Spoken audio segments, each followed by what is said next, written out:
SwayamPrabha. Digital India. Educated India.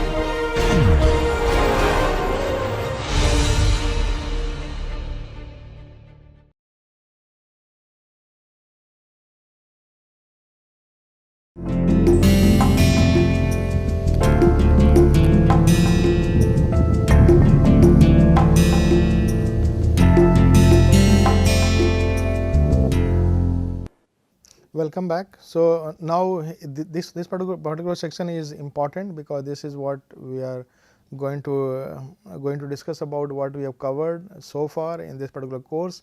So when I introduced this course, then I thought that it should give a different perspective on the macroeconomics, especially unlike the conventional where we talk about ISLM model.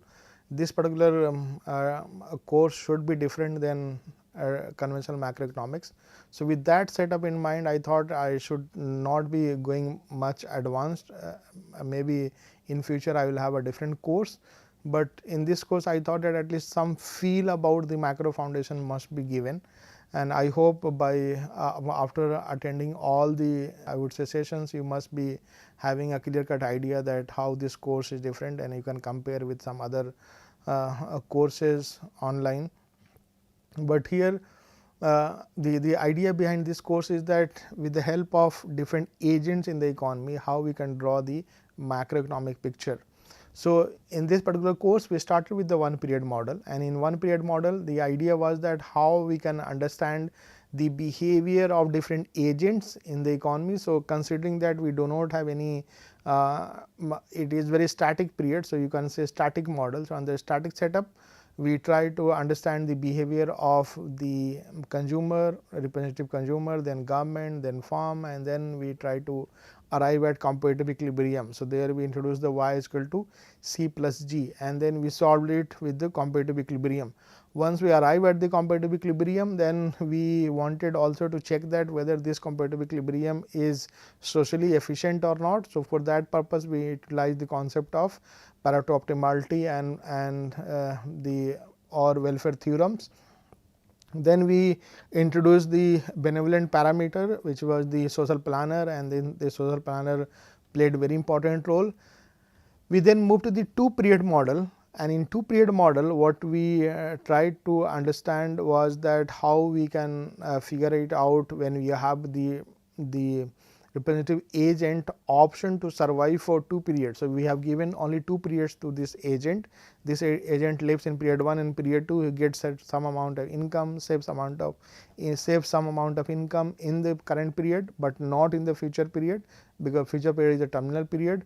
With certain dynamics compared to statics, we try to understand that if the rate of interest is going to be higher, if you have the current income, future income increasing, then how this particular individual is going to react.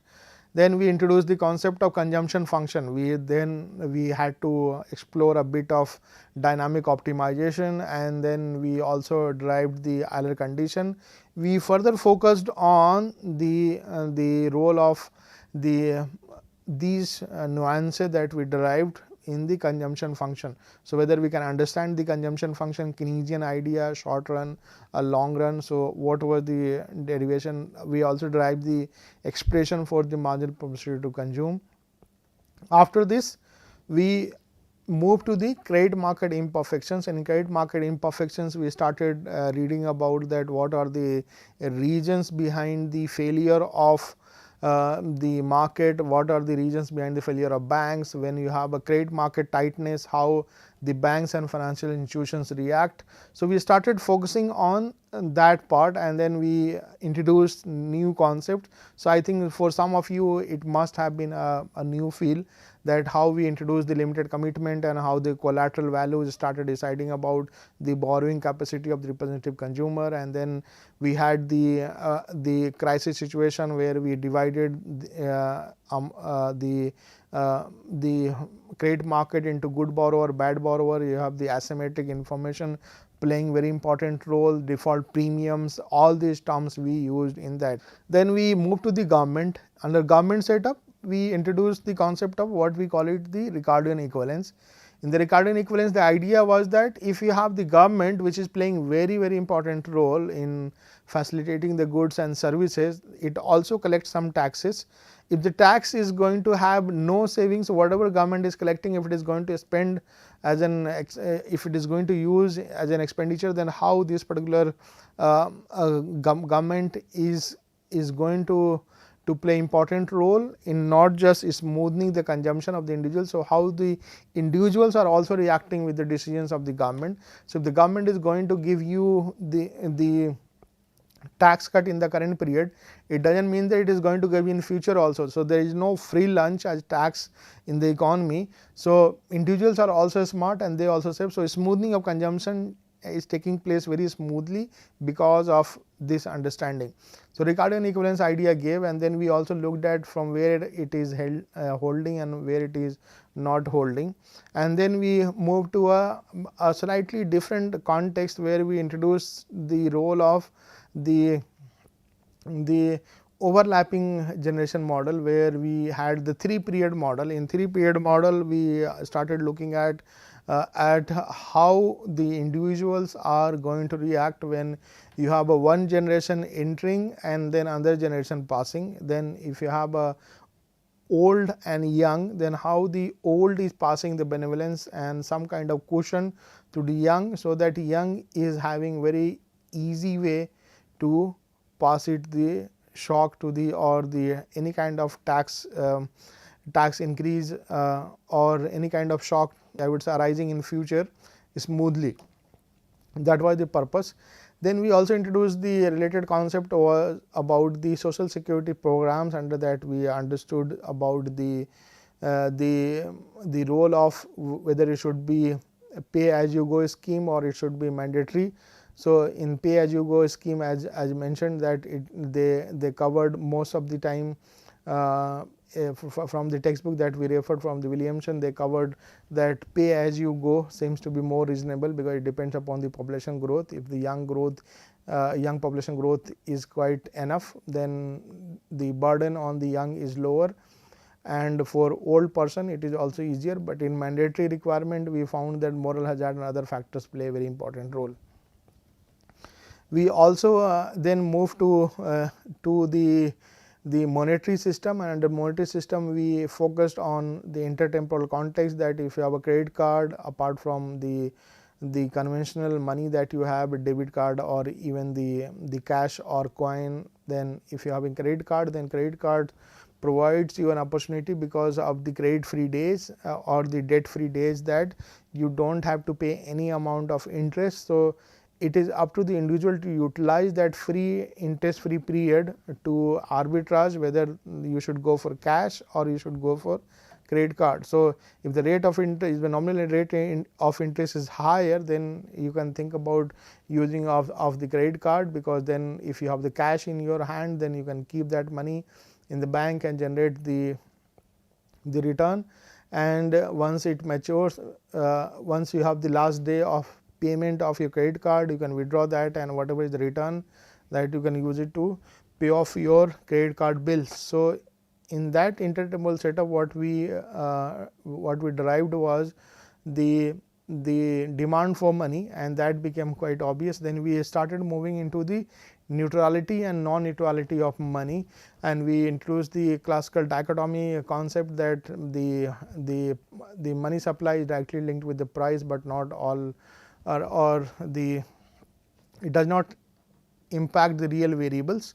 So, that argument we continued. Then we started having the idea about the rational expectation model, and under that we introduced the concept of how we can form the expectation in the economy if you are having the macroeconomic picture. So, what I mean to say that if you are having the idea about these models, then you can find that in the policy making scenarios, how crucial are the factors about the expectations and further forward looking scenarios. Interestingly, we also had a discussion on the schools of economic thought, and then we discussed about the salt water, fresh water, new I would say classical new Keynesian, which is salt water, and neoclassical, which is the fresh water, and we started continuing on this line. So, under Keynesian, new Keynesian, classical, neoclassicals, how the neutrality, non-neutrality, sticky wages, sticky prices play a very important role, and then we understood the idea behind certain new theories about the, for example, we also worked on the menu cost, we also worked on the complementarities, we also worked on the demand supply of money. Towards the end, we focus on the financial crisis, that how financial crisis play a very important role, and with that we also introduce some new tools, especially the Taylor rule, that how the monetary policy should be designed, and once we have the monetary policy designing taking place, then we introduce the idea of what we have the forward guidance. So, forward guidance played a very important role, especially during COVID-19. So, we examine that. Then we focus more on the relevance of the Taylor rule, that whether we should focus on the output gap or inflation gap, or it should be only the nominal interest rate. So, neo-Fisherian idea which people are investigating these days and trying to propagate, that the nominal interest rate, higher nominal interest rate will lead to higher inflation, and it will not, it will also break the economy from the debt trap. So, zero lower bound scenarios we discussed. So, in this particular course we have also covered the conventional and non-conventional monetary policies. So, zero lower bound, we also consider the negative interest rate under the Keynesian setup, new Keynesian setup. So, with this, we towards the end, as I mentioned, that we focus on the financial crisis, that how financial crisis should be talking about, what it should be the role. In today's session, we focused or in the last session, we focused more on the international trade context, that how, what should be the international trade, whether it should be talking about the how we can understand in the intertemporal context, in the 2-period context about the trade, international trade concepts, whether we can add the dimension of the consumer, government, and then try to understand that what is the current account surplus, how it looks like, how we can think about improving it. So, all these dimensions must have added a broad overview to your understanding about the macroeconomics. Those of you who are not familiar with this particular type of topics, then you can refer the Williamson book, you can refer the Mishkin book that we have referred, and whatever topics that I have referred, I have always cited, mentioned. So, you can always look at those references and go through it. I am always available. You can visit my personal website and write to me if you have any query. I will be happy to answer. I am thankful to all my TH, my students, those who have helped me in shaping the understanding about this particular concept. While teaching in class, we also learn a lot. So, through discussions, it has helped a lot in understanding the theories, and if and I would always like to hear from you for about your comments and suggestions about this course. And also, if you have suggestions about further about any topic, you can always write to me. I am also thankful to the NPTEL team who had given immense support. The team has given me the immense support in completing this course, and at last, thanks to the IIT Kanpur for giving me this opportunity. Thank you so much for your time, attention.